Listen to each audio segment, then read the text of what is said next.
So he had 2 pills under his gum. But he was very agitated. So I said, okay, Dad, I said, you want some Reiki? And he kind of nodded. And within probably 3 minutes, I placed my hand on his head, just around in here and in here. And within just a few minutes, his body relaxed, his face became peaceful. And he actually, and this is the part, he took my hand and he kissed it. And within probably about 10 minutes, he passed away. Now, that was his day, that was his time. I had nothing to do with, when he passed away. But what I was able to do was to make him pass peacefully, was to help him to pass peacefully.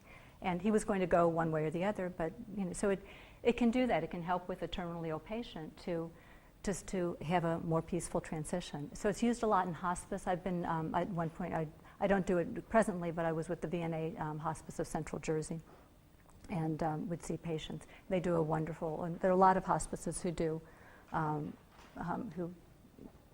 Reiki for their patients.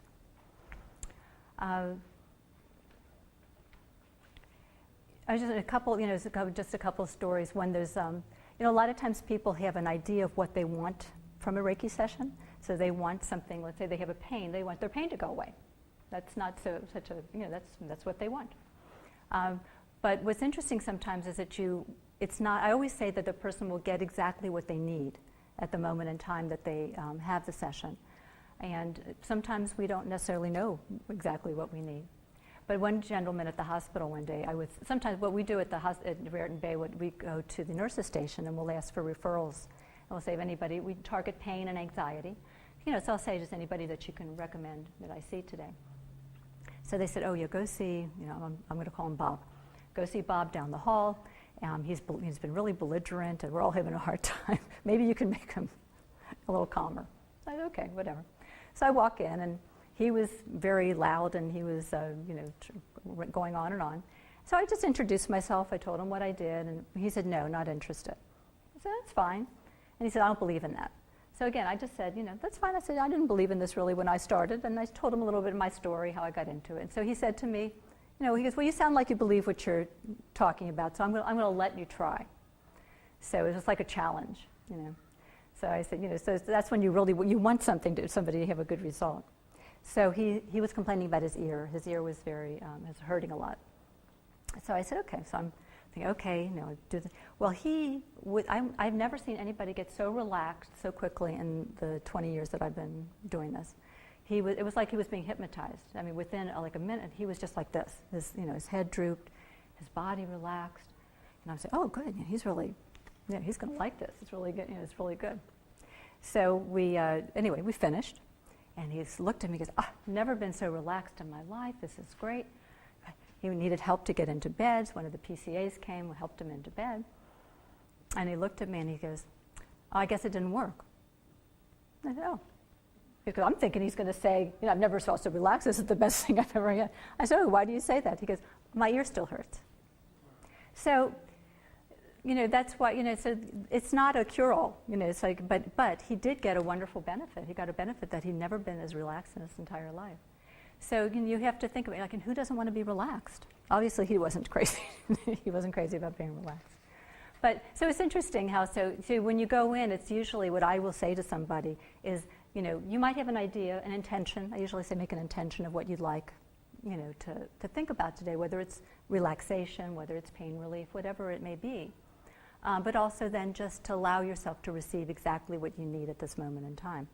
So, and that way, we may not know what we really need, and and just be open to what happens.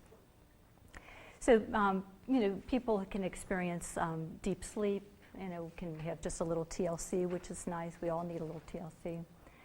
Sometimes, somebody might say, oh, their headache's gone. So you might get real, tangible results. And other times they might just say, oh, I felt really relaxed, but you don't see the results of, like with me, I went the first time I felt really relaxed, but it was really over time that I really felt the change in the way I was. So, the other one, I see I mentioned this one. There was one session in the hospital also, somebody going through drug withdrawal, and they asked me to go in to see her, a young woman, probably in her 20s. But she looked much older when I saw her. I was surprised she was so young. and she was shaking her body. Her body was like this. And so I told her a little bit and also she was just very pale, very pale. So we did about a 15-minute treatment, and her body relaxed, she stopped shaking, and her color came back to her face. I mean, she looked, it was just, to me, it was like one of those, those really just moments that really just makes you happy to be able to do this. And she just felt much better, and she just looked like they had a light around her. She felt much, kind of brought her back in that moment. So it can help with all kinds, doesn't matter what it is, it can help in some way or another. We talked a little bit about it, it's not a miracle cure, so you get what you need. And, for different people can mean different things. Learning Reiki is something that you can all do if it's something that you're drawn to. I do, I teach Reiki from a Japanese perspective without New Age add-ons. It's a little different the way I teach now than when I taught originally. When I learned it from Stephen Thayer and Julia Lawson, who are my original teachers, it was called White Light Reiki, and it worked fine. It was, it did a lot of all the things that we were talking about today.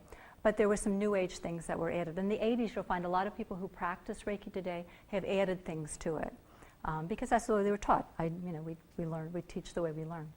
So there's no standardization in Reiki practice.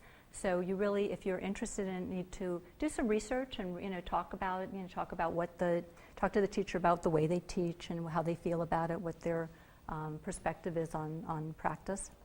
A lot of teachers add, like when I first learned it, they add. If you've ever heard of chakras, that was added to my original teaching. But then as I read more going on over the years, it didn't really feel right, and I realized, chakras are really of Indian origin. They're not Japanese, and the Japanese energetic system is more like we talked about earlier, which is the hara, with the hara is the energy center.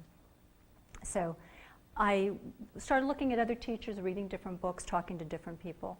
And so, as I said, I found Franz Stina and just really connected. When I read his book, it was like, yes, this is how I look at the practice of Reiki. So I actually retook my master class with him in 2010 or 11 and have retaken with him a couple times. He's just a wonderful teacher. So the way he teaches also is he's done a lot of research in Japan about the origins of it and how it might have been taught at that time. I mean, none of us really know for sure, but we have an idea. There's a lot of information. So you might want to ask your teacher, do they have a daily self-practice? Do they practice on themselves? Have they cleared worked on clearing some of their issues? Do they do continuing education? Do they have a code of ethics? Things that you might, want. Being that it's not standardized, you will get a Reiki certificate from the teacher you take with, but there's no licensing. So if anybody says there's a licensed Reiki practitioner, that does not exist. We're certified, being that we received a certificate from the people that we took from, and we follow. And I have a certain code of ethics and things that I follow when I practice. I teach Reiki 1, level 2, and then master level. Some people add a third level. I was originally taught with the third level, but when I took with Franz, he didn't do that, and I don't see the need for it. And really, as far as levels go, it's not how many levels you take, it's how much you practice. And that's going back to Reiki as a practice.